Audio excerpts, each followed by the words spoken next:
திண்டுக்கல் மாவட்டம் பழனியில் வீடு புகுந்து திருட முயற்சித்த நபரை பிடித்த பொதுமக்கள் அவரை போலீசாரிடம் ஒப்படைத்தனர்.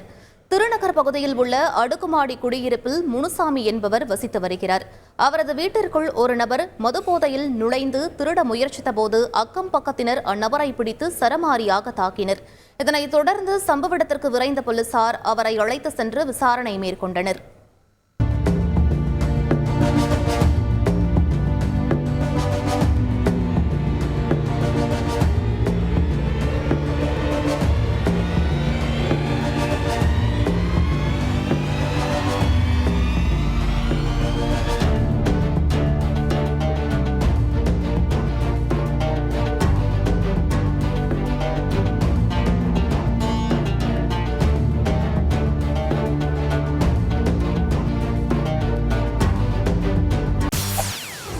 செய்திகளை உடனுக்குடன் தெரிந்து கொள்ள உடனே சப்ஸ்கிரைப் பண்ணுங்க.